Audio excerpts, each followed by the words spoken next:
Welcome, everybody. I'm Nahid Kazaza, the program director for ICF Orange County, and Nanor is our president, and we're going to have her start things off today. Well, I just wanted to, just like Nahid said, welcome everyone to our June ICF Orange County chapter meeting. And I wish we were live already. But it just seems like this is not going away anytime soon. So I'm very happy. At least we get to do this, which is wonderful as well. And we're very happy and honored that you guys could join us today. I feel like topic is very, very opportune right now. June has been like a little overwhelming for me because I was like, okay, we're getting there. It's summer. It's going to get hot. We're going to be able to do more things. And I realized this isn't temporary, people. And so, yeah, the whole thing that it's not temporary anymore is, it's been emotionally a little bit stirring for me. So I'm really, really excited about this, and I hope you guys are also. So I'll just hand it over to you, Nahid. And again, welcome, chat. I hope you brought your wine. You inspired me last time, so I brought wine going forward. Okay. All right. Oh no. Really? But the next time we're live, like definitely we're all doing wine together. So great to have you all here.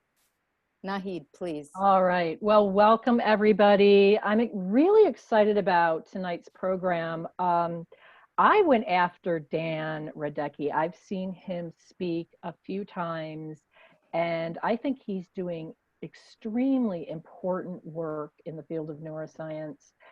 Most of us coaches sort of know intuitively how to create a safe space and a dialogue, and how to bring our clients down when they're stressed or caught up in their stories, or how to help our clients get their needs met. But Dan is immersed in what's going on in the brain that drives all of this.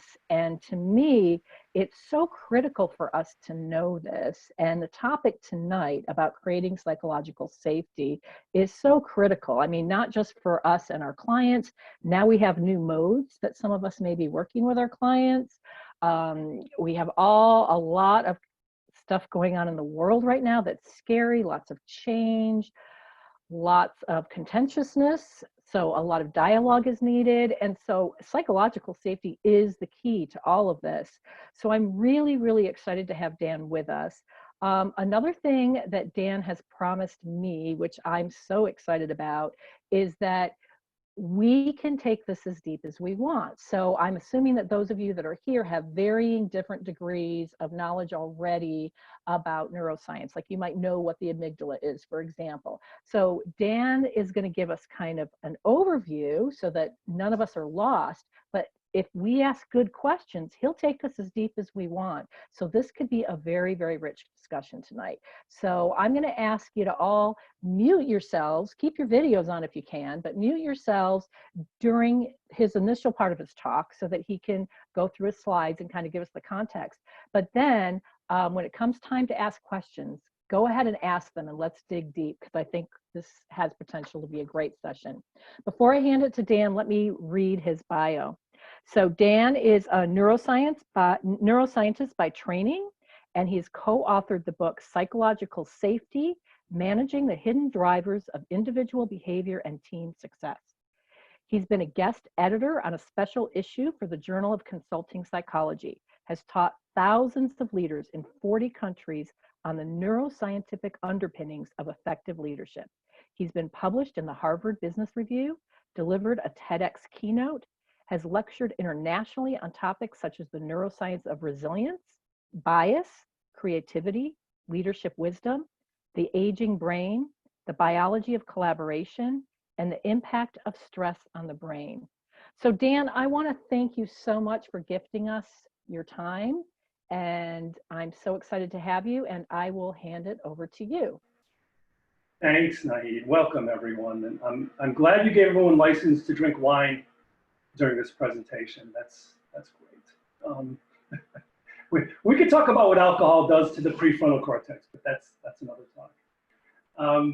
The context around this talk, when he sort of approached me and said that you guys are having your regular webinar, well now it's a webinar I guess, was we had given a talk a few months back, right at the beginning of the pandemic, and it really was sort of in response to a lot of our clients, a lot of our colleagues wanting to get to the mainstream some information about what is going on in our brains with this pandemic, with the incredible amount of a couple things, with the uncertainty and with the stress that goes along with this pandemic. And 3 months now, we did this 3 months ago, and after 3 months, it's been amazing to just think about how much has changed in our daily lives with this and how much more uncertainty and stress we have. So really the idea was to touch, and again, like Naheed said, I'll touch superficially on a lot of this, but if you have questions about something from left field about the neuroscience, how it relates to this or applications, just feel free to speak up, because I really like to err on the side of caution, assuming that not everyone is well versed in this, and that I don't have a bunch of neuro geeks on the line like I usually do when I talk. So just keep that in mind. And so let's have a discussion about this and really go into, the title of it is Overcoming Pandemic Panic, Logical versus Emotional Brain.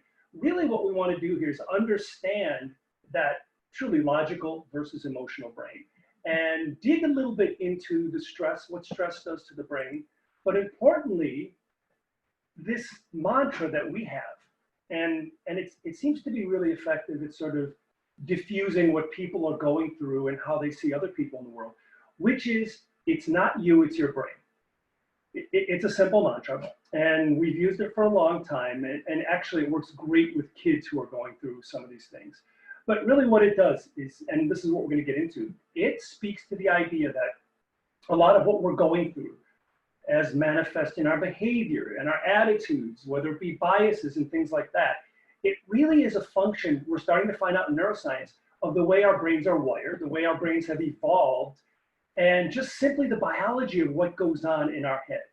And if we can understand that and get a little self-awareness around, wow, it's not me personally, it's not them personally, it's their brain, it's what their brain is going through, it's what their brain needs, it tends to give us a little bit more latitude to not be so hard on ourselves. We give people the benefit of the doubt. So this whole thing, it's not you, it's your brain, it's not them, it's their brain. You'll hear it a couple times during this presentation. And hopefully you understand why by the time we're done with this. Okay, but before we do that, I want to start off with some of the brain basics, the fundamentals, very high level, okay?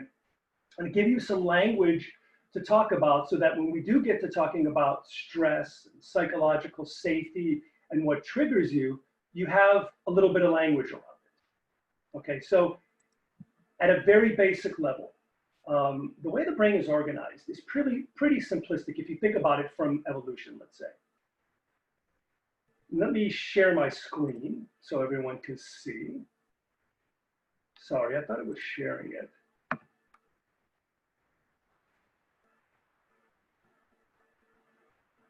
Share this.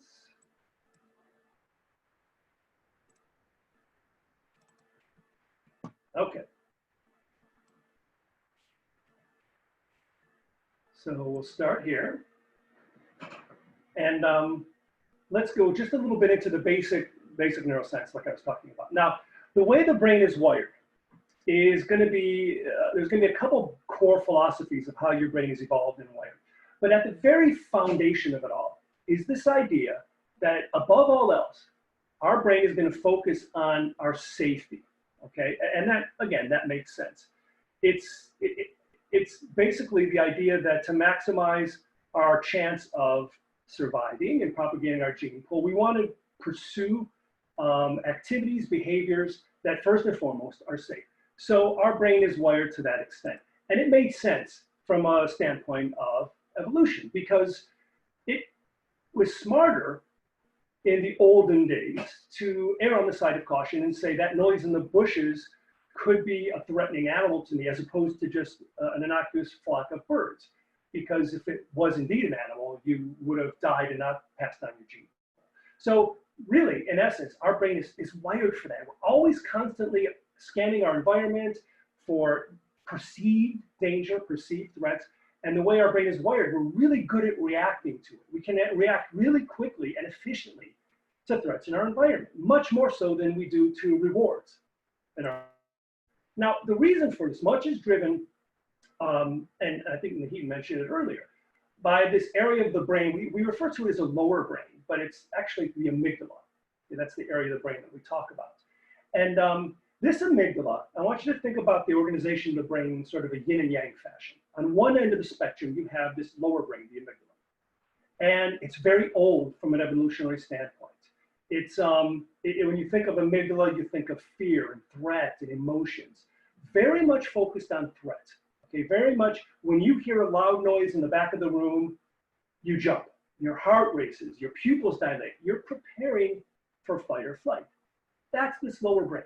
Okay, very strong response to threat. You don't even have to think about it when you hear that noise. You jump and react. It's governed by our fear response. It's very, very sort of instinctive and impulsive. And importantly, this amygdala, this lower brain, is non-conscious. And what we mean by that is it's going on in the background. You don't have to use your conscious cognitive brain to think about it. When you hear that noise, all these things happen where you jump and your heart races. You don't have to stop to consider the fact, wow, there's a loud noise behind me. It could be dangerous. I better increase my heart rate. It's autonomic. It's part of our autonomic nervous system.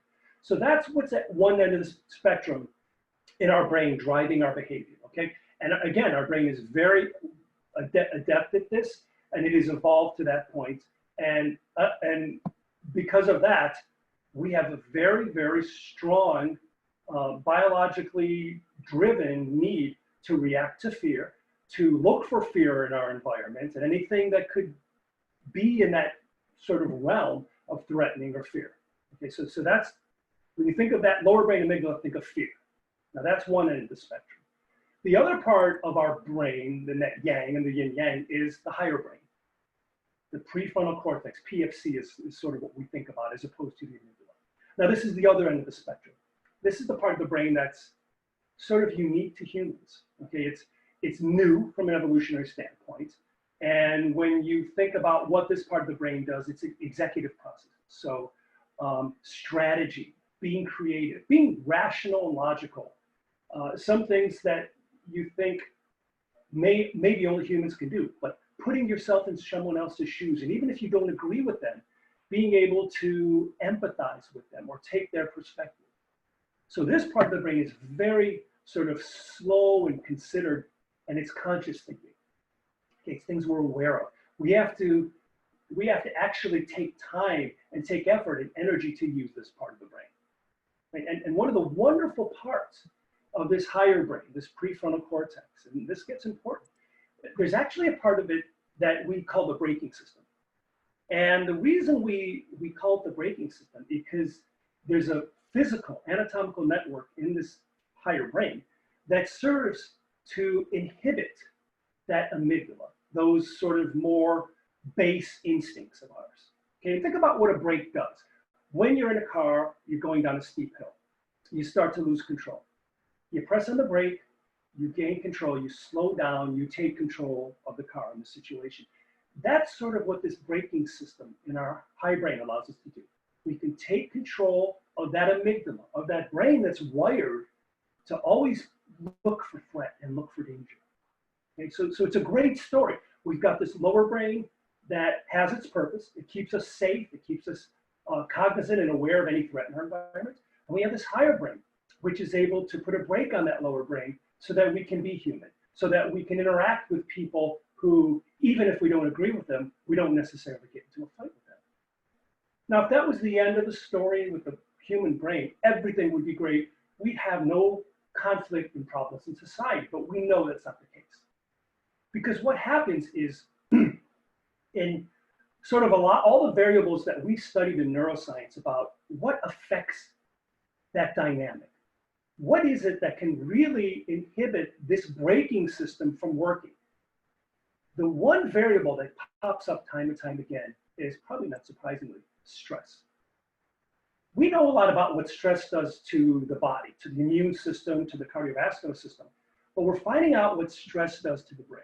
And it's pretty sobering, because what stress does to the brain, to the higher brain, is it weakens it, okay? And when I mean weakens, that we can actually see changes in the networks, the strength of the connections, the physical properties of these brain areas.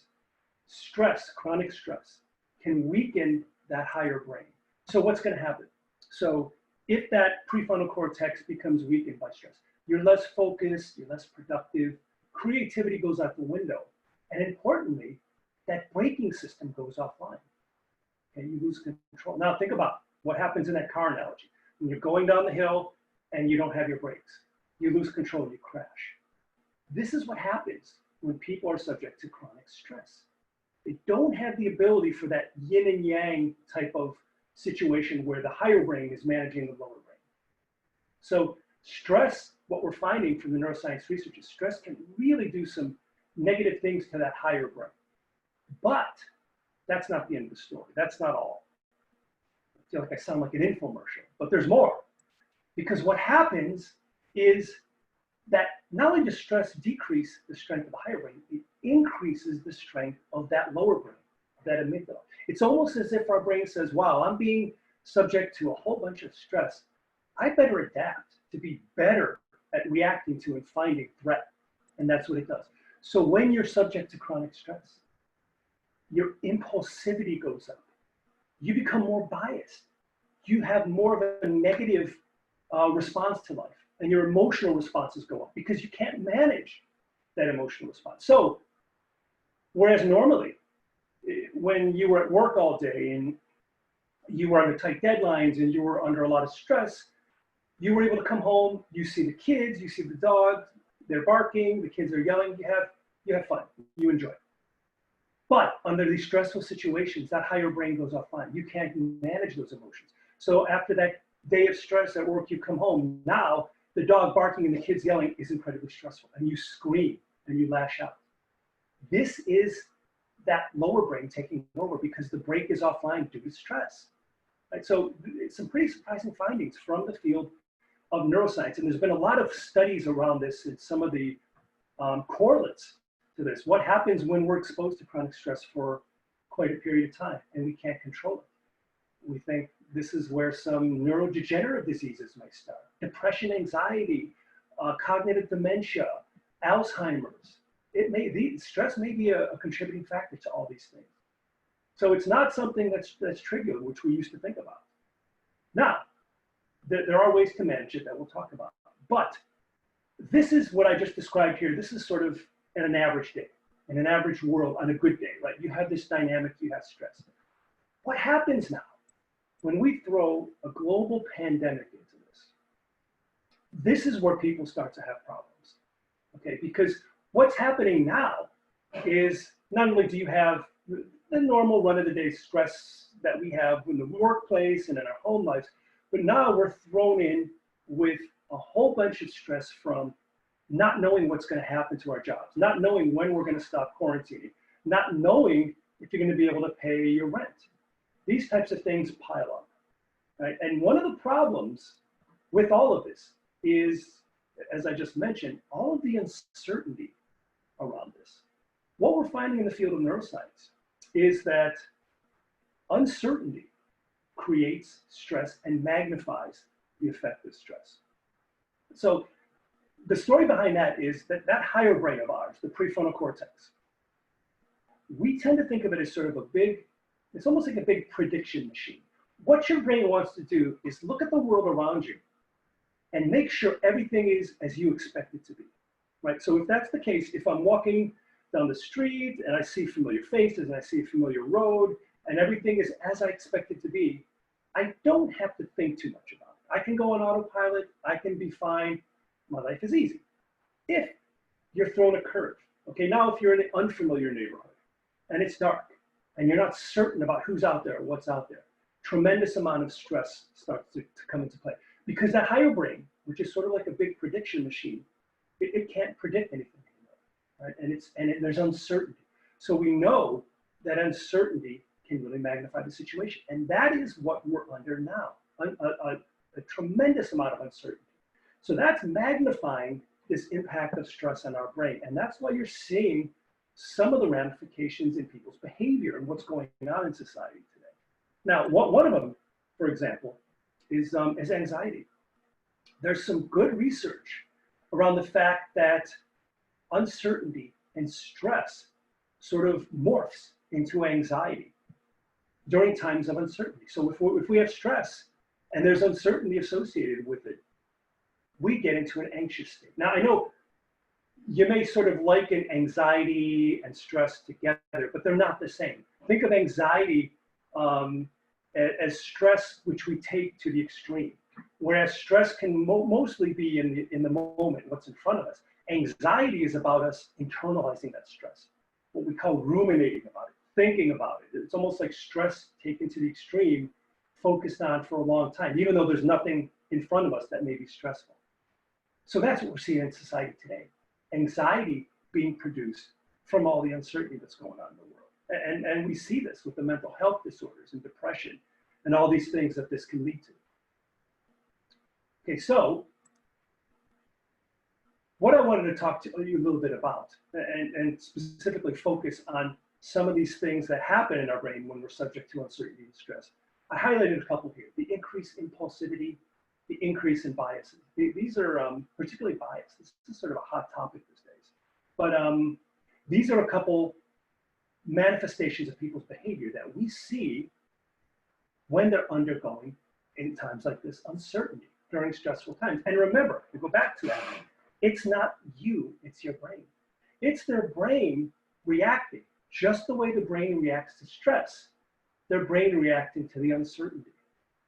Okay, so when you see something, for example, like the hoarding that we see, right?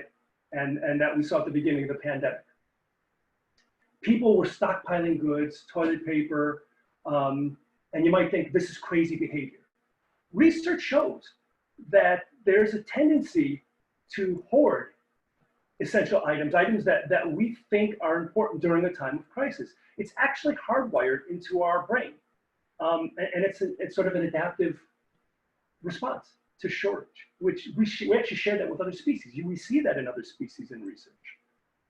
So we have, even in some research studies, you can induce anxiety and uncertainty in people, and it increases their hoarding capacity, their hoarding ability, their hoarding desire. So I got a lot of comments and questions in the early days of the pandemic when toilet paper disappeared off the shelf. And it is actually something that's not unexpected by the way our brain is wired. And it's somewhat adaptive according to the brain, not to society, but according to the brain.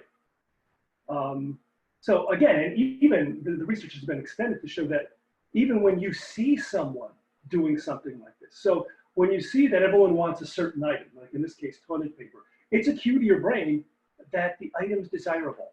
And it suddenly increases value to your brain. You don't know why, but your brain actually responds neurochemically to a surprise of seeing everyone buy toilet paper. And that last roll on the shelf is really important to you. You need to have it, so you grab it.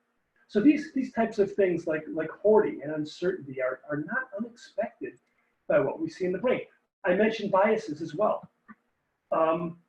As we see in our society today, biases can rear their ugly head pretty easily, and we see the implications for this. Again, from a neuroscience standpoint, there's a lot of work around bias and the neuroscience of bias, and biases get a bad name. If you think about it just from a biological and evolutionary point of view, a bias is just a mental shortcut. What a bias does, so think of this way. Our brains have somewhere around 90 billion neurons, okay? And each one of those neurons can make connections with up to 10,000 other neurons. So if you think about the possible permutations, the possible connections in our brain, it's not something we could even fathom. It's so large. A lot of activity going on in our brain every moment of the day. Our brain needs a way to use its energy efficiently because we only have a finite amount of energy in our brain. So if we had to think about everything we did and said and every way we acted, we wouldn't be able to manage it. We need to be able to let our brain, as I said earlier, go on autopilot. And that's what happens. Our brain goes on autopilot, and it's great. You know, if you've been driving to work the same route every day for 15 years, I'm sure you have an experience like I do, where you get in the car, you start the engine, and a half hour later you're at work and you can't remember anything. You couldn't tell me a single thing you saw. That is your brain going on autopilot because you've done it so many times, it's ingrained, and it's not really necessary for you to think about it and use all that higher cortex, prefrontal cortex energy. So that's great. Biases from an evolutionary standpoint preserve energy. However, they can be maladaptive because they are mental shortcuts, and they do cause us to sometimes have faulty thinking, faulty logic. So for example, if you look at what has gone on during this pandemic, one of the most common biases that we see in society is something called the availability bias, okay, which is basically the more information that's in front of you, the more exposure you have to something, the more likely you are to believe it's real, okay, and to really start to ruminate about it. So for example, I always give the example of, if I give you the statistics about what's more likely to happen, you being killed by a shark while swimming off the coast in California, or you winning an Academy Award, which would be more likely? And if you're in California, most people would think, well, you're more likely to be killed by a shark, when in fact it's not true. You're more likely to win an Academy Award because it's such a rare event to have people die from a shark attack, but you wouldn't know that because anytime there's a shark sighting, it's all over the news, you see it, you see YouTube clips. That availability of information fools your brain into thinking it's a very common occurrence. And it's something that you have to deal with, and it's something you have to be threatened by. And that's what's happened during this pandemic to some extent, where people are isolated and watching the news and watching the coverage. And this availability bias is such so that the more you see this, the more worried you are, the more you ruminate, the more concerned you get. And it sort of is a downward spiral. Okay, and that's where our biases come in. That's where that old brain starts to take over. And so what we want to be able to do when we think about this, we really want to be able to get to, I love this slide, get to a point where we can build a resilient brain, where even though we're encountered to life's daily stressors and things like we're going through now, our brain can be resilient enough to take a hit and still allow us to function, still allow us to act human, to use that unique braking system and that higher brain to guide our behaviors instead of that lower brain that's just instinctual and emotional and reactive. So that's what we want to get to. How can we do that? Well, one of the things I want to talk about is the fact that there's this, and we're getting an appreciation for it more and more in the field of psychology and neuroscience now. You need to understand this distinction between physical safety and psychological safety. Now, most of us understand physical safety. You know, we protect ourselves and those around us. You learn at a young age that you can't hit someone with your fist. It's not acceptable. We know the importance of physical safety, but we don't talk too much or learn too much about psychological safety. Okay, our workplaces, for example, our workplaces have OSHA rules, okay, occupational health, safety, but we don't have a lot of rules around the need for psychological safety. How do we feel like our psychological safety is being cared for? But it's a new frontier, this idea of psychological safety, and we're starting to understand the importance of psychological safety, okay? Now, for example, there's been research that shows that when you are subjected to rejection, let's say you're in a meeting and someone challenges your take on a matter or your opinion, and then it gets sort of ridiculed in the group, that attacks a certain area of your brain that happens to be the exact part of your brain that is active during pain. Okay, and there's some pretty interesting research on this where people, the bottom line is the same area of the brain that deals with physical pain deals with social and emotional pain. Okay, and it may be the case that it's even stronger for social and emotional pain because of the fact that there's literally a part of our brain that wants to deal with rejection in a very strong way. Okay, so again, we're starting to see this theme in the field of cognitive neuroscience, where in this case, rejection, social rejection, can be as impactful to your brain as someone punching you or attacking you, and in some cases, even more profound. Okay, I see. I'm going to pause here because I think there's a, I don't know if there's a couple questions or if there's just some chats. Okay, so I'll keep going then. Yeah. Nothing yet. Okay, so now, when we look at the research and talking about physical safety and psychological safety, we've established that psychological safety is an important factor for well-being, and I'll talk about that in a second. It's not just our physical world, even though that's our focus. We need to be cognizant of and protect our psychological health and safety. And what we've seen is that when you don't have psychological safety, it generates a threat response, which causes stress. And then we talked about what stress does. It impacts our emotions and our rational thinking. As a matter of fact, I'm sure some of you are familiar with the research that Google has done around psychological safety in the workplace and how it sort of pops up as the #1 variable, important variable on high-performing teams. So ever since then, there's been a sort of resurgence in research around psychological safety, because this idea of psychological safety has been around forever. But it's really taken off in the past few years. So, okay, so we know these things. It's an important factor for our well-being. And when you don't have it, that stress response that I just talked about earlier, it starts to pop up. And we don't get the best out of ourselves, and we start to get into problems. So the million-dollar question then is, how do we protect our psychological safety? And that's what we've focused on for a few years now.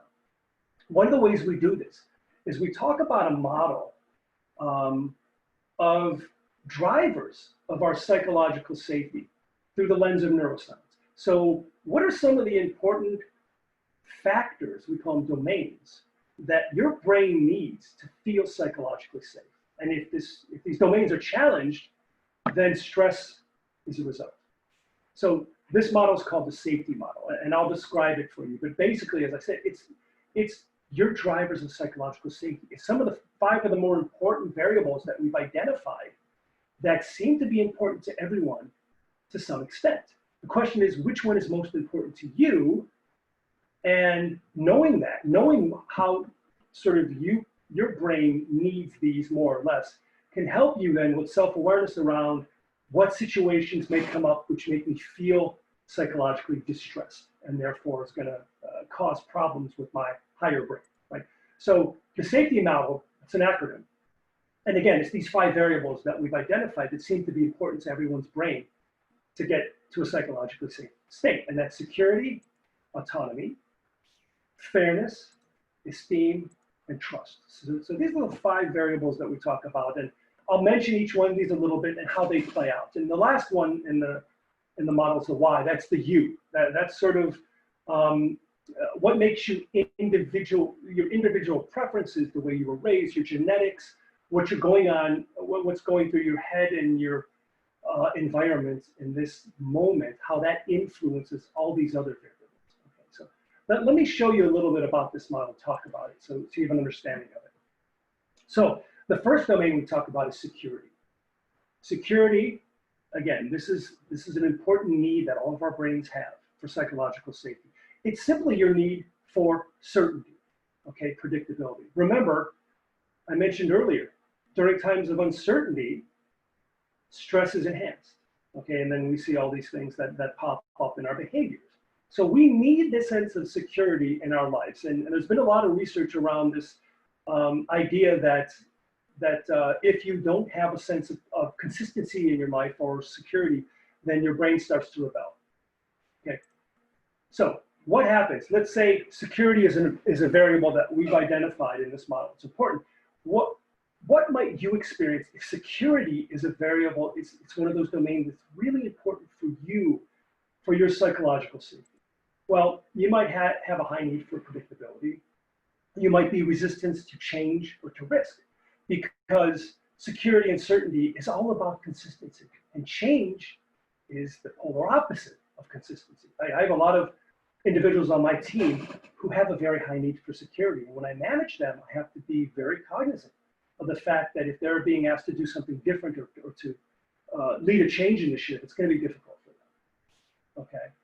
And if you have a high need for security, you may also have a lot of stress with ambiguity in new situations. So what are some of the strategies if you are someone who has a high need for security so you don't have psychological distress? One of them is the importance, and when you're leading people and when you're dealing with clients, following routines and schedules. So establishing these routines that even in the time of the pandemic, this example I gave to some of my team members who were very high in the need for security, even during a time of a pandemic, getting up, following the routine, just like you were going to work, even though you're just going into your office at home in front of a computer and don't necessarily need to do all that, following that routine can be very beneficial to your brain and giving you that sense of security and certainty.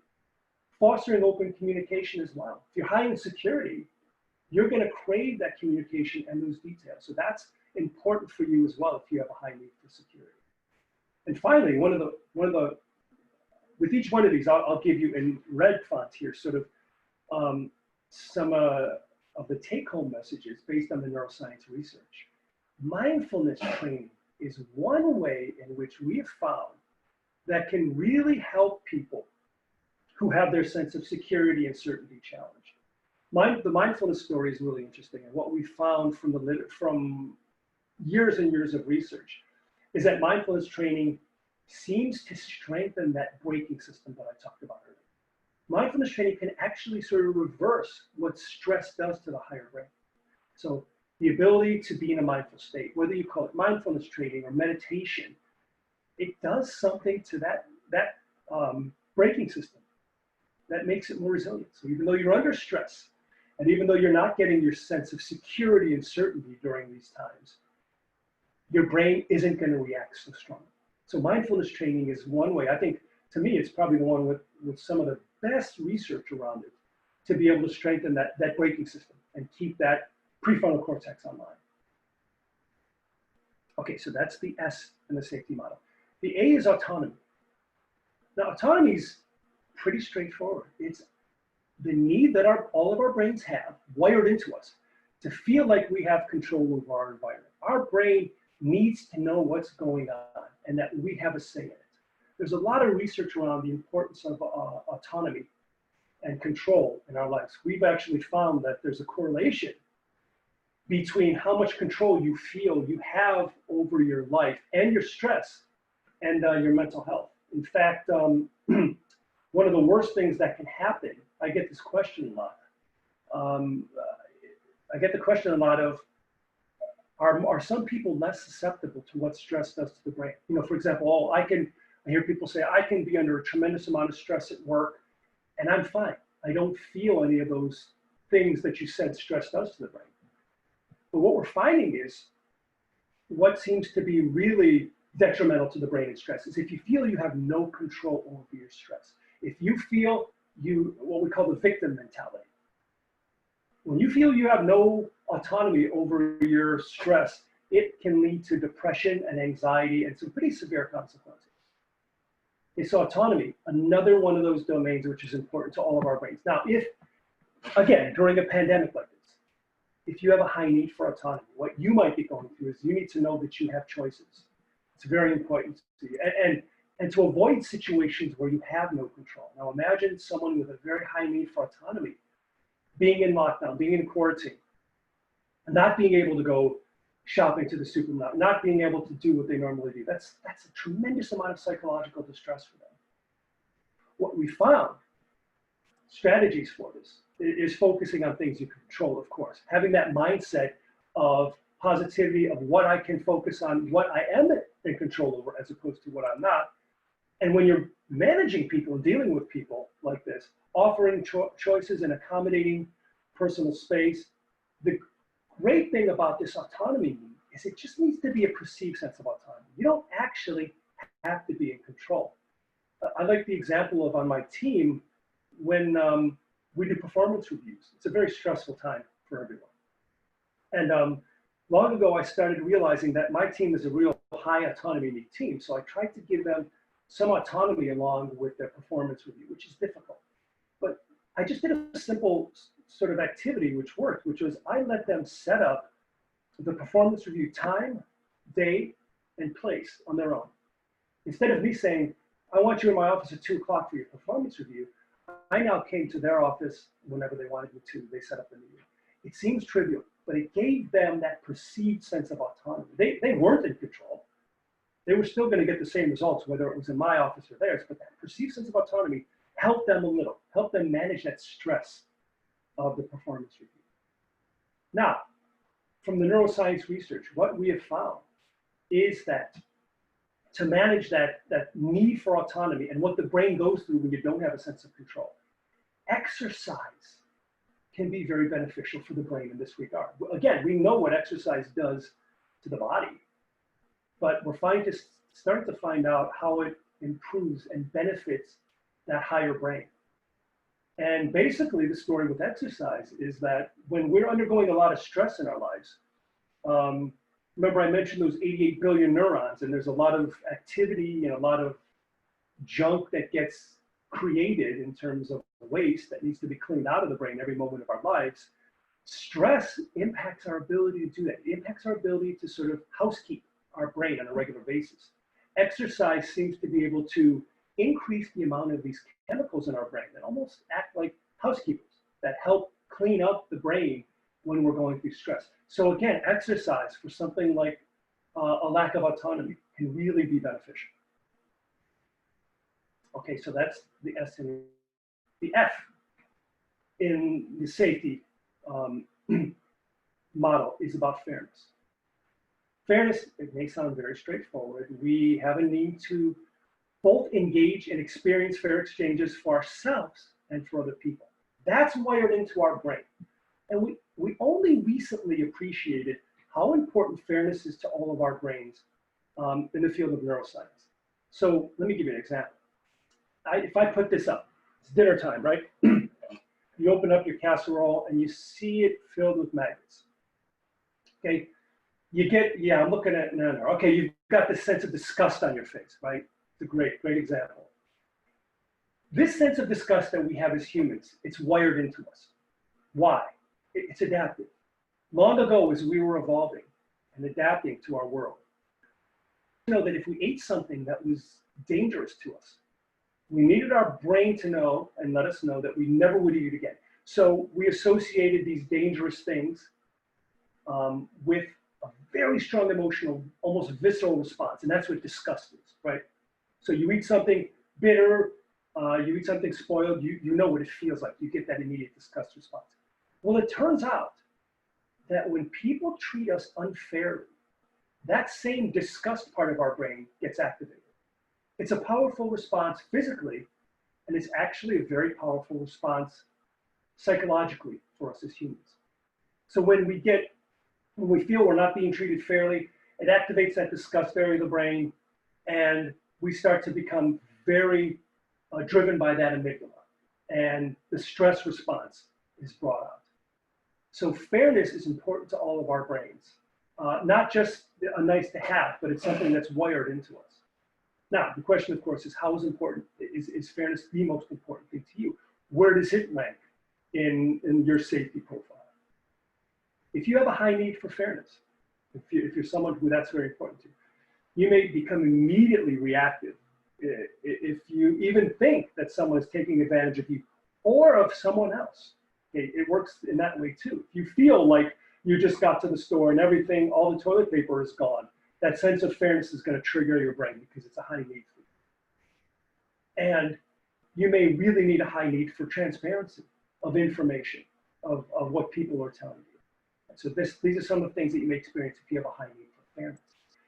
Now, what can you do if you have a high need for fairness during these times? Well, establishing and maintaining ground rules. Again, if you're a leader, or if you're managing people, if you're coaching people, having them understand the importance of someone who has a high need for fairness to establish and maintain rules to make sure there's equity in the situation, particularly in conversation, and in contributing and resources. Very important for people to feel that sense of equity across the board when they have this high need for fairness. One of the things we're finding from the field of neuroscience in terms of a practical way to manage your fairness being challenged, which it is during the pandemic for many people, is adequate sleep. Adequate REM sleep, in this case, restful sleep. I'm sure you've all heard about the importance of sleep and how little we get, particularly in the US. But the story around sleep is really intriguing because what we're finding out during sleep, during restful sleep and during REM sleep in particular, is that what it may serve to do is sort of give our brain a chance at night during dreaming to figure out all the stuff we encounter during the day and like triage it, figure out what was important to us, what's not important to us, what we can forget, and what we really need to remember. So remember, your brain is going through all this activity during the day. There's so many bits of information coming into your brain that you don't even realize. Your brain needs some time to digest it all and figure out, because remember, your brain's wired to make sure that your world's not dangerous. It needs to figure out, okay, I went through this whole day. Did I encounter someone or something that's dangerous? If so, I need to remember that. If it's something else, I could just forget it. This is what your brain is doing during dreaming and during restful sleep. And if you don't get an adequate amount of it, your brain's not going to be able to manage all the sensory input that it encountered during the day. And it's going to rebel. And you're going to become less focused and less creative, and your cognitive capacity is going to fall. So adequate sleep is something that, although these days we sort of dismiss it, it's creeping up as more and more important in a factor to help us with our psychological safety, and in this case, particularly with something like fairness. Okay? Now, the E in the model is esteem. We used to think of esteem as something that was very, very high level, and you maybe had a sense of good esteem as you became older. Esteem, in terms of the need for our brain, is gaining more and more sort of research these days, and it's pretty straightforward. In humans, it can be a little more complex. It's how we see ourselves, how we compare ourselves to others, how we think others see us. But what we're finding in the research is that it's more than just a nice to have these days. When your sense of esteem is challenged, when you're rejected, let's say, by a public insult or something to that effect, as I mentioned before, it has the same impact on the brain as if you were physically assaulted, really, if you were punched in the face. There was actually a study that was done looking at this, where at UCLA, they did some research looking at emotional and psychological pain, where people took a hit to their esteem versus physical pain. And they found that, as I mentioned, the same area of the brain is impacted, but then they went a step further and they said, well, if the same area of the brain deals with pain upon rejection, emotional pain and physical pain, then if we give them Tylenol, it should help with the emotional pain. And that's actually what they found. They found that a sense of social rejection, of social pain, of a challenge to their esteem can actually be improved with drugs that help for physical pain. So again, it's that sort of correlate between the physical world and the blurring with our psychological world, and how important something like esteem is to our brain. So if you have a high need for esteem, that's something that's important to your brain, what you may experience is frequently comparing yourself to others, and a need for recognition, ideally recognition and reward in a public setting. These are some of the things that people who have a high need for esteem, this is what their brain craves. So what are some of the strategies to manage situations where that esteem may not be met, that need, where 40 million people are unemployed, where you're not sure if you're going to be able to cover your rent and you may be out on the street? How do you manage that? One of the things at a very high level in managing the challenge to the esteem is to understand that there's sort of a collective situation here, that everyone, sort of the community at large is involved in this and experiencing this. It's not sort of a personal attack. In addition to that, taking time to recognize and acknowledge other people's efforts and contribution, there's actually some research on the fact that when you celebrate other people's wins or sort of things that they've accomplished, you're able to manage your stress better. We don't fully understand the neurodynamics of it, but there seems to be an ability for our brain that when we grant other people recognition, our stress can be managed easier. And there also seems to be a correlation between social connections and your feelings of esteem. So one of the strategies that we're finding from neuroscience that can help mitigate challenges to your esteem and to your psychological safety is to maximize your social connectedness. Again, something about social connections, particularly close social connections, can help our brain, that braking system, manage stress better. Whether it's through phone or with its Zoom or Skype, video or audio, those social connectedness can really play a part in helping us manage our stress response and our psychological safety. And of course, during a pandemic, that can be difficult. I think that's why you're seeing, as I mentioned earlier, a lot of people gravitating towards, I know I've had team meetings over the past 3 months where we started off as a phone call, and then it sort of morphed into a Zoom call, and now people are doing Zoom happy hours and Zoom lunches. There's that social connectedness. We don't fully understand why it is, but it tends to be able to help us with our stress response. Okay, and then the final letter in the safety model is the T, trust. Trust is a real important need that all of our brains have for psychological safety. And trust can have a lot of definitions. It can be very subjective, but from a neuroscience standpoint, trust is simple. The way your brain sees trust is your need to belong to and protect your tribe. Now, what do I mean by that? Well, the way your brain sees the world, when your brain encounters someone different, it's going to immediately lump that person into one or two categories. This happens without you realizing it. They're either a friend or a foe. And if they're a friend, they're in your in-group. And if they're a foe, they're in your out-group.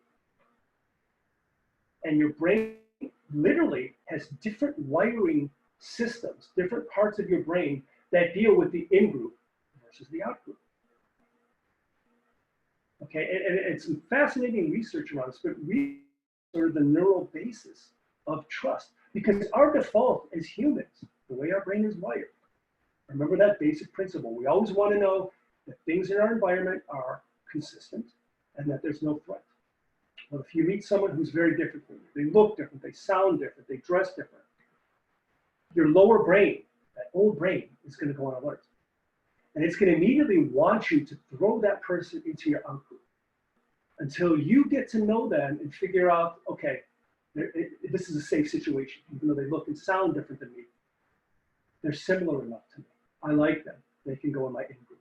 This actually changes the part of your brain you use to deal with them. Now, let me show you a great example. I love you showing this research. This is a great example of how important trust is, this in-group, out-group, to all of our brains. And I'll tell you it real quick. This is a research study that was done a few years ago, which asked a simple question. When you see someone who's in pain, is your brain more empathic towards them if they are part of your race versus if they are a different race? Okay, so this study was looking at, in the first part of it, just the brain's neural response. So imaging, an MRI imaging of the area of the brain that deals with empathy. Okay, how active is that empathy area when you see someone in pain? So they put subjects, half the subjects were from the United States, half were from mainland China. And they put them in an MRI machine and they imaged the area of the brain that deals with empathy. And they watched a video of someone having a needle stuck to their cheek, so they were in pain. And then they imaged the empathy area of the brain. So here's how it was set up. Was the person in the video a similar race to me or different? When the person in the video in pain was a similar race to the person being imaged, the empathy area of the brain responded very strongly. When that person in the video was a different race, there really wasn't much of a response. And here are the actual data from that study. Okay, you can see here, let me get a laser pointer. You can see the difference here. These bar graphs are really the activity in that empathy area of the brain. Higher the bar, the more activity in the empathy area of the brain when they're watching someone in pain. When someone was the same race as the person watching the video, here's how much empathy activity, how much that empathy area of the brain fired. When it was a different race, this is how much it fired. Look at that difference. Now, this was very controversial when that study came out, because people said, well, what is this, a biological rationale for bias and prejudice?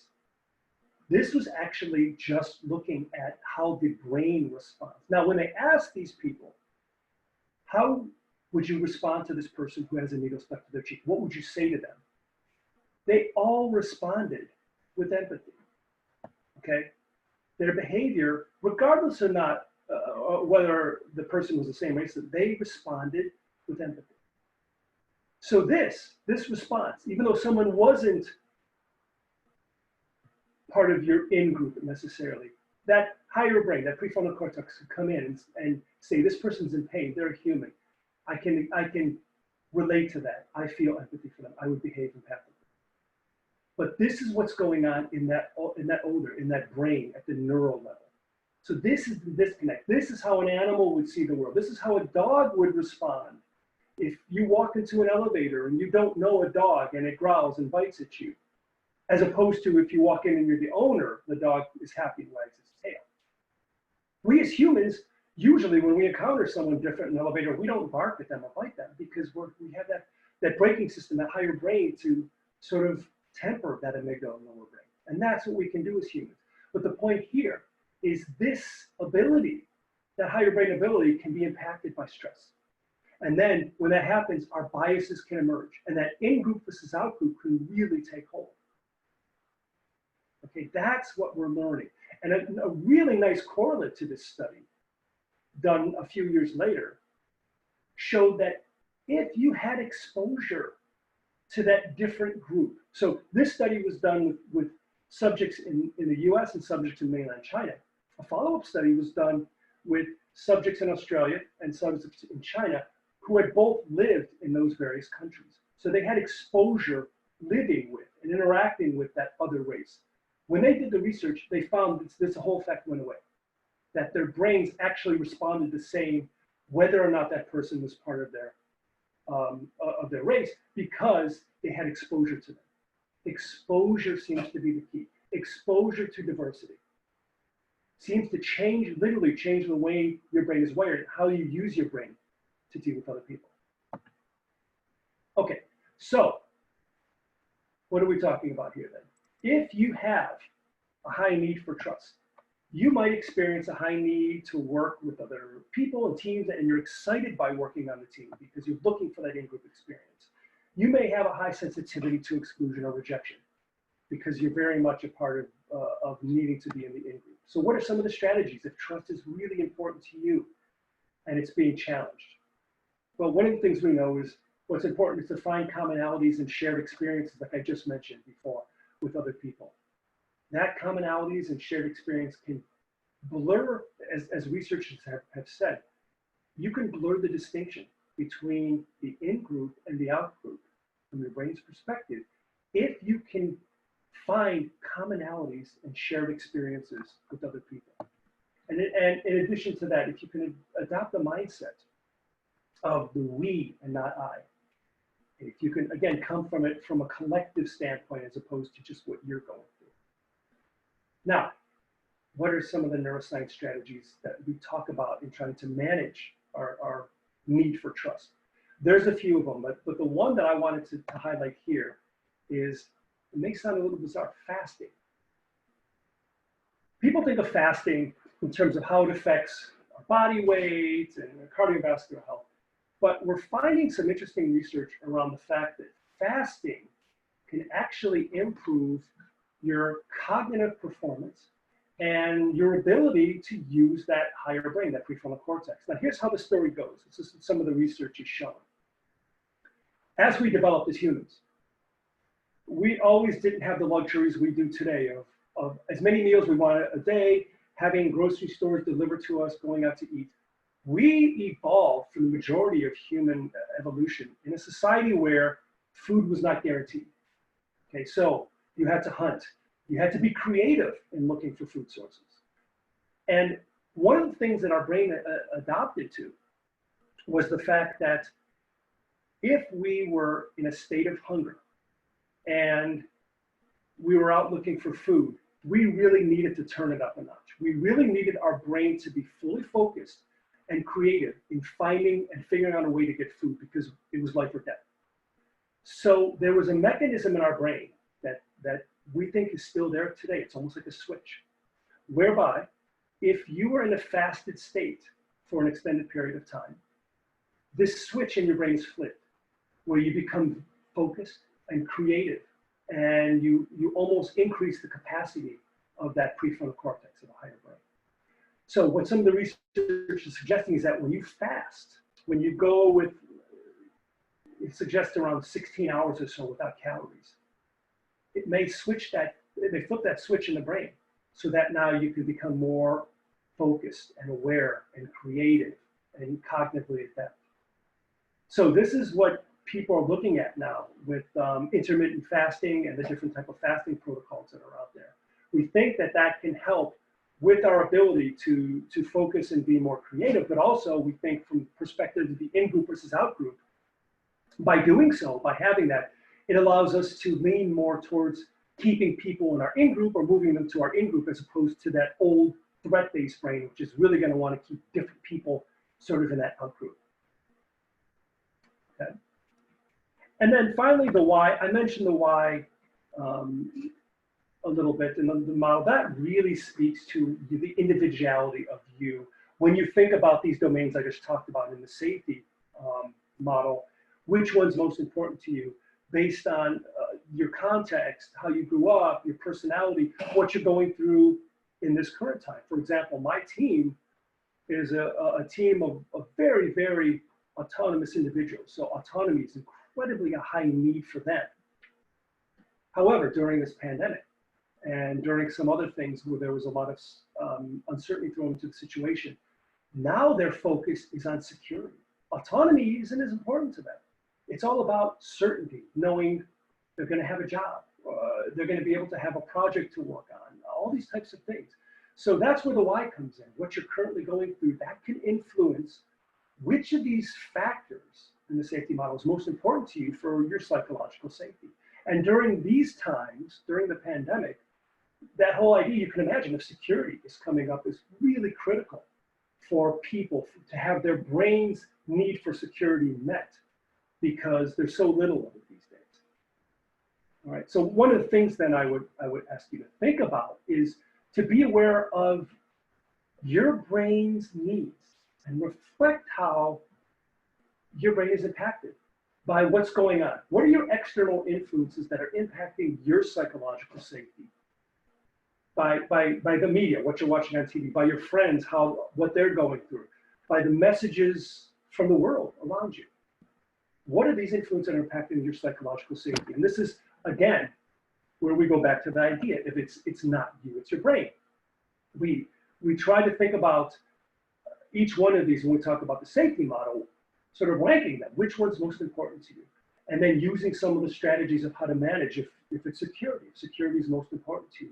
What are some of the strategies that you talk about where if you're not getting security, it's going to hurt your psychological safety? How can I manage that? How can I get to the point where, going back to that slide before, we have this resilient brain, that even though all this is going on around us in the world and our psychological safety is being challenged, we can still manage it to some extent.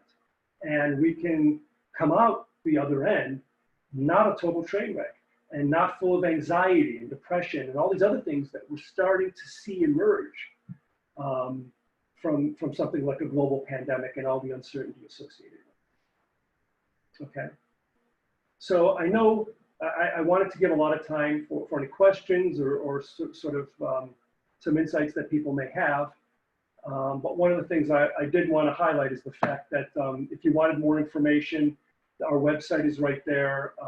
We have some resources to how to basically quantify which one of these domains based on a validated survey that we have to sort of get to which one of these domains is most important to me, how much more important is it, and some of the strategies of how to manage it. So I'll pause there to see, Nahid, if we had any questions or any comments that anyone wanted to bring up. I know everyone's What on questions mute. do you guys have? Need I have one? Okay, chat. Dan, early on, you talked a lot about chronic stress. Yeah. And do you differentiate a lot between chronic stress versus acute stress, and how would you rank those differently? Yeah. So acute, we do. The literature, the research around stress in the brain, it becomes difficult to really sort of say, because the big question is, what is chronic? How long is chronic, right? Is it, if I'm stressed for 2 weeks? Most of the literature is around the chronic stress in terms of more than a couple months at sort of a magnitude where you feel your daily life is impacted. So you come home, you're utterly exhausted. Basically your physical functioning is affected because there's so much stress. And we tend to think of that in terms of, maybe we talk about burnout, right? The acute stress, our brains, for most people, our brain seems to be really well adept at managing acute stressors. We've got a lot of redundant systems to manage that. It's that chronic stress that pops up that our brain hasn't evolved really to manage. It's sort of scary. Like when you think about the idea of, there's a great book written by Bob Sapolsky, who was a lecturer at Stanford, of why zebras don't get ulcers. If any of you have ever seen that. And the premise is, why shouldn't zebras get ulcers like humans and have anxiety? Because they're constantly running and in threat danger mode. But the human brain is wired very differently. We have a network, I didn't mention, called the default mode network. And this network is part of our brain where you have rumination. So internal chatter. Like when we do research on human brains and you image them, you would think that the most activity pops up in the brain when you're doing something complex like a calculus problem or solving logic. And that's actually not the case. The most activity of the human brain is when you're sitting there relaxed doing nothing. Because what happens is our brain doesn't like to do nothing. When you sit and relax, and what happens if I tell everyone now, just close your eyes, relax, don't let anything go through your head. You're going to hear some bad 80s songs that you heard at the gym today that you can't get out of your head.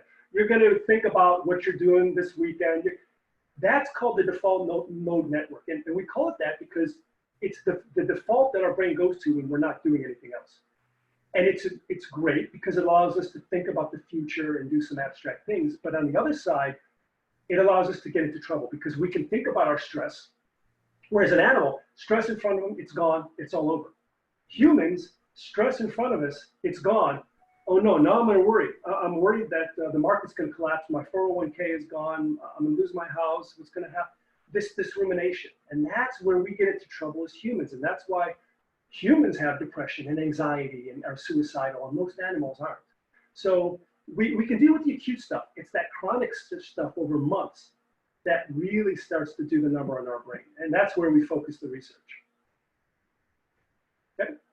Thank you, Dan. Who else has a question? Hey, Dan, thanks for the talk. Kind of, I was hoping you could speak to kind of what you attribute like Zoom fatigue to, and kind of what the early hypotheses are about like why sort of video with multiple people can be kind of more draining for some folks.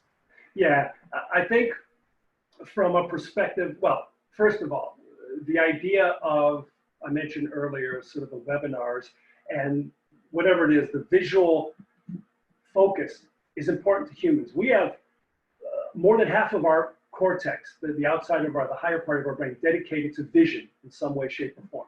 So when you are seeing faces and people interacting, we tend to treat, our brain treats those people differently, the message, and we focus a little bit more.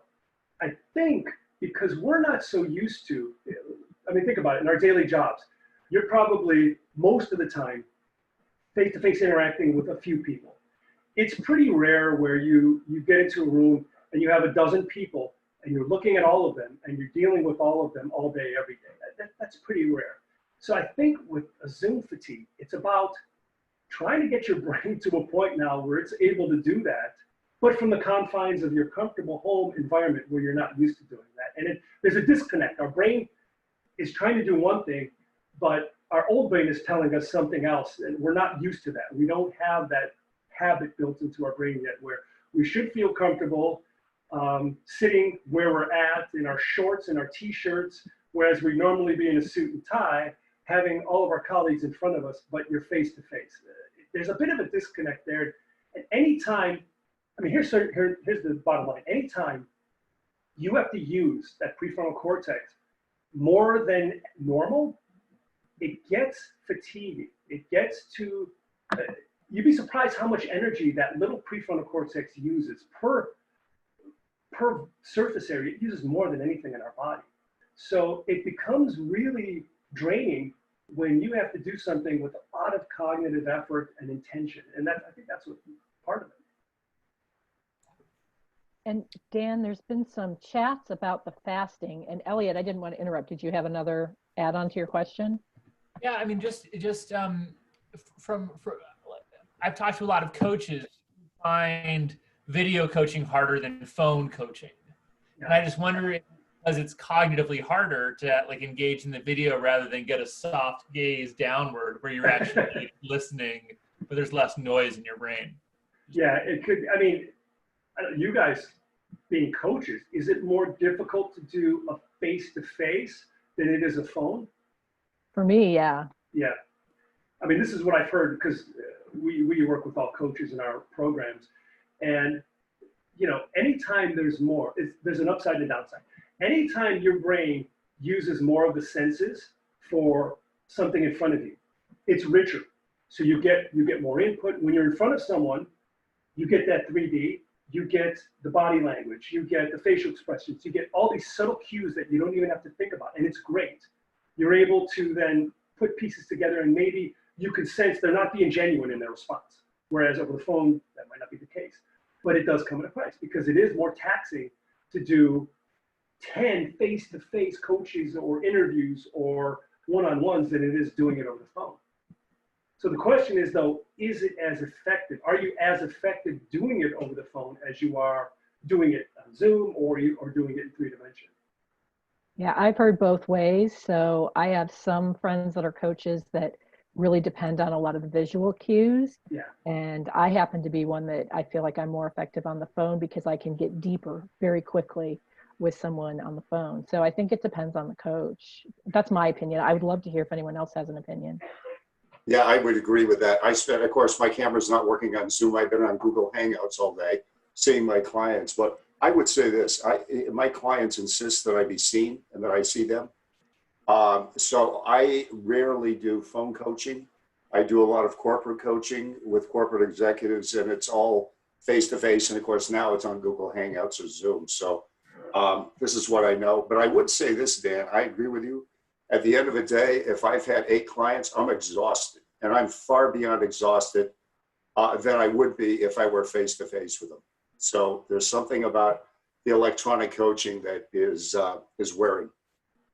Now, I do know I have a lot of colleagues who are psychiatrists and who are doing therapy, cognitive behavioral therapy, psychotherapy over the phone and over Zoom. And what I've heard from them, and this sort of makes sense, is that and you mentioning that, and he brought this up, was that from a client's perspective, they've heard that almost, even though they know who it is, the anonymity when you're on the phone and you don't see the face, it almost lends itself to being more open in a psychotherapy session. So they actually, a couple of my friends who do this have said this has been very effective, and they feel they're going to try to leverage as much as they can no matter what happens in the future. Dan, I would agree with you. My experience is the same. I think people are more willing to open up when they're on the phone. But the other side of it is, I think by not being distracted with visual cues, I'm a better listener. Yes. and I listen deeper. Many people are like that. That's a good point. Depending on how your brain is wired in terms of the visual, the preference for visual and that being a distraction, versus, and I see the other end of the spectrum too when I talk to some of my friends who say that they really lean on that face-to-face to be able to get at, is this person really being genuine in what they're saying? Are they telling me what I want to hear? So, and that's specific to therapy. So I don't know how much that fits into coaching. But. Yeah, I feel like I can hear it in their voice. Yeah. On the energy. So I guess, again, I think it depends on the coach and which senses you tend to use more when you're connecting with people. Well, you'd be surprised how, I'm always at a loss of how smart our brains are. And there's actually research now. In my other life, I work at a large pharmaceutical company looking at novel therapeutics for psychiatry and for pain.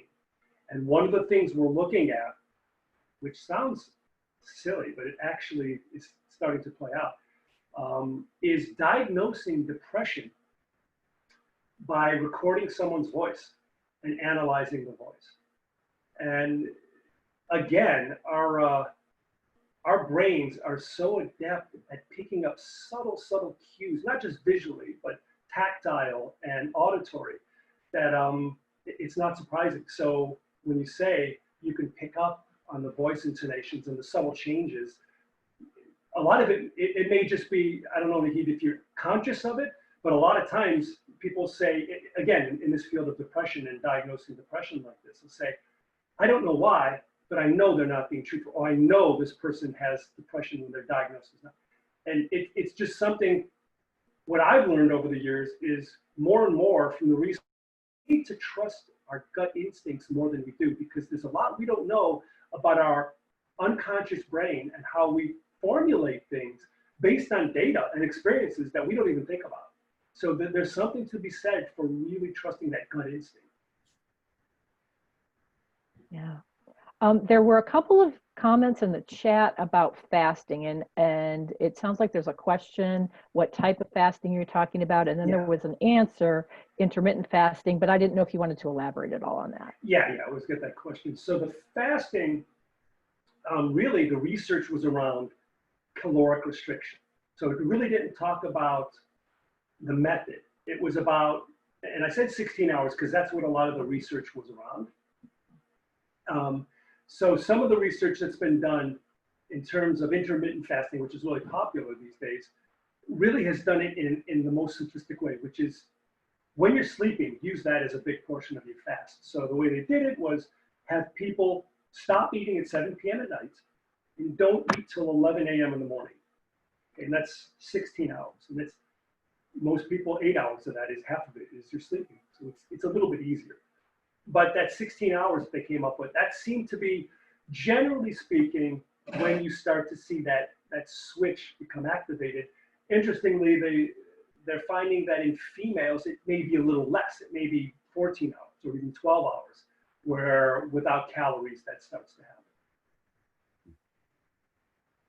So would you just do that every night, or would you just do That's how it's been done. Yeah, that's how, there's many forms of fasting, but I think from some of the research, the most effective is when it's being done regularly, consistently. Because, there are fasting paradigms where you go the weekend with just having fluids, and then during the week, it's regular. But I think if you're looking for it, and again, think of what the fasting does. Not only does it activate that switch, but we also think it increases some of the chemicals that are used to do housekeeping in the brain. If that's the case, then doing it regularly is probably maybe the most efficient way. So again, this is something that's a pretty new field of research. There's not long-term data on it, but I've noticed it's become very popular, the idea of intermittent fasting. Usually it's for weight loss, but in this case, and I don't know if any of you have done it, I've done it, and there's a break-in period of a couple of weeks where you just feel like junk. I mean, your body has to acclimate, and if you're, you wouldn't want to do it if you're hypoglycemic or diabetic or anything like that, but for healthy individuals, after a short, I noticed with me, it was about after a week, you just all of a sudden, one day I woke up doing it and thought, wow, I really feel like I'm in the flow, if you know what that is, in flow. And it was, so. Excellent. So we're getting towards the end of our session. We have time for maybe one more question, maybe two more questions. Who has a question for Dan about neuroscience or anything we've been talking about? Yes, yes, if I can ask a question. When you were talking about overcoming unfairness is to have more REM sleep. Now, how do you introduce or get more REM sleep? Because I feel like it's not something that I have control over. So, yeah. Thank you. It's the research is particularly around REM sleep, dream, rapid eye movement. In this case, really REM sleep is correlated to the regular amount of sleep you get. So when we say that, it's basically speaking to the idea of getting enough sleep every night. Because if you get adequate sleep for your brain, it's going to do its job. You don't have to think about, oh, am I getting enough REM sleep? It's going to happen by itself. So it really does, even though it's focused on REM sleep, it's really speaking to the idea of getting enough restful sleep every night. If you don't, I used to work in a sleep lab, and it's pretty scary. When you have someone who is sleep deprived for 48 hours, they start to really falter on their cognitive capacity. It's hard to do simple math and things like that. 72 hours, then you start to hallucinate. Anything over 72 hours, your body just forces you to go to sleep. And this is actually why sleep deprivation is such a profound torture where it's used, because your body and your brain are forcing you to go to sleep. And if you do, perchance, have sleep deprivation for a day or two, once you go to sleep, your body will pretty much immediately go into REM and stay in REM longer. So it's almost as if your brain has all these mechanisms built in to ensure you get enough of that REM sleep. It's just a matter of you doing your job and getting enough sleep in general every night. And then you asked, is 7.5 hours good enough? And that's actually more than average. When you look at the average with the research done, 7 hours, again, and everyone is different, but 7 hours of restful sleep seems to be where the benefits start. And in this day and age, it's even more of an issue because there's good research now around the idea, I'm sure a lot of you have heard of the blue screens, and when you're on your devices and particularly phones, the lighting can actually stimulate a part of your brain, the pineal gland, which is responsible for your daylight cycle. So if I locked you in a room for 2 days, you would sort of go to bed and wake up naturally because you have this what we call circadian rhythm built into your brain. Your brain knows it. When you're exposed to the lights that we have now in some of these devices, particularly iPhones, and you're doing it at midnight or 1 in the morning, you're actually fooling that pineal gland and some of these areas of the brain to thinking, oh, it's light out. Well, I should stay awake. And then it becomes more difficult to go to sleep. So that's why these apps, there's some really good apps where you get dark colored lighting at a certain time at night, and therefore it doesn't sort of trick your brain into thinking that it's the sun's out and you should be wide awake at midnight. One last question. Anyone got something they'd like to ask before we wrap up? Elliot? Sorry to double dip. Dan, I can't help but notice the overlap between the SCARF model and the safety model. Intentional, is one nested within one another? Have I asked a taboo question? No, I get that all the time. So I actually, before starting Academy of Brain-Based Leadership, I worked at Neuro Leadership Institute 11 years ago and did the work to underpin and teach the SCARF model. So the way when we created the safety model, it was sort of the next generation of SCARF, which was basically with SCARF, and I don't know if any of you are familiar with it, these are all basically the same ideas, the same domains, right?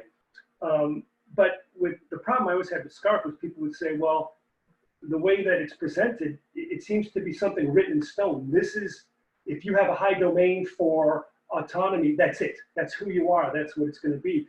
And we know now from research that it's not that simple. People can actually change their domains during the course of their life or during the course of their career. So that's why the why speaks to the idea of, there's variability to it. For example, when we've done this, we've actually done this on, I think, upwards of 4,000 people we've done this assessment with. I can tell you there's a profile. When you do this on kids, in which we've done it on kids, the highest domain in like 8, 9, 10-year-olds is, lo and behold, fairness. Because they always want things to be fair. Oh, that's not fair. I didn't get enough of that cake. When you do it in teenagers, it's always about autonomy. They want to be independent. They're teenagers. They know what's best. They want to go out on their own. When you do it in people who are early in their career, which we've done, millennials who are just starting in the workforce, it's about security because they don't know what they don't know and they're craving the details. They want to build their career. When we do this assessment in the boardroom, in the C-suite, it's like cookie cutter. Autonomy is through the roof. You're established in your career and control autonomy is important to you. So to me, that's where the big difference is. Understanding that these things wax and wane in different environments and in different times in your life. Thanks, Dan. All right. Thank you, Dan. We're getting to the end of our time. And I want to let you know, Dan and his partner, Leon, is it Leonie or Lee? Lee. How should I say it? Lee? I'll say Lee. Dan and Lee are the founders of the Academy of Brain-Based Leadership. And as you notice on your screen, they have assessments available there, and they also have a training program. And if any of you had any questions about that, you're welcome to ask them. Lee's here today for you to ask any questions if you have. She's available for that. Or I guess you can go to the website right here and you can get also information on the training programs and anything else they have. So does anyone have a question for Lee before we wrap up? And Nahid, if we could just mention, I know Lee wanted to mention this as well, but we have sort of a webinar pack that we've done this webinar before for the public for the pandemic. And I don't know, Lee, if you just wanted to mention that because it's just a free pack for people. Hi, everybody. Yeah, we have this webinar available as a recording on our website. You can sign up for that. We also have you may find it useful for use with your clients because it was such an important topic and given the pandemic, we decided to create a free webinar kit for teams, leaders to use with their teams or in organizations or coaches with their clients. So if you, or even with your families, if you find it useful, this is available as a webinar kit. You can sign up for that on our website as well. Thank you so much. Really, really appreciate it. I'm seeing all sorts of thank yous in the chat box. People are sharing how much they've learned. And I see Doug clapping, and I just want to also say thank you so much, Dan. This was wonderful. I just love learning about the brain, and even though I've heard you speak a few times, I have tons of notes from new things. I love these strategies. Now, Nora, is there anything you'd like to say as president before we tune out? No, I'm good. I'll let you do the closing. Yeah, I'm good. Thank you. All right. Well, again, Lee and Dan, we so appreciate you being part of our community tonight and sharing your knowledge and your wisdom and your resources. And for those of you, we don't have any webinars next week. We're taking a little bit of a break, but on July 7th, which is a Tuesday, we're going to have a master certified coach, and it'll be a 90-minute session instead of an hour, but it'll be at our regular webinar time. And she's going to actually go through an entire coaching session and help us dissect it. And I talked to her and I was really impressed with her as a coach. So that's kind of the next thing we have on tap. So have a great week, and we'll see you right after the 4th for some more great stuff.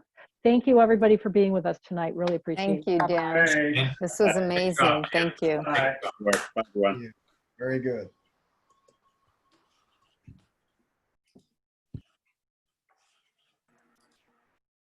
Thank you, Dan.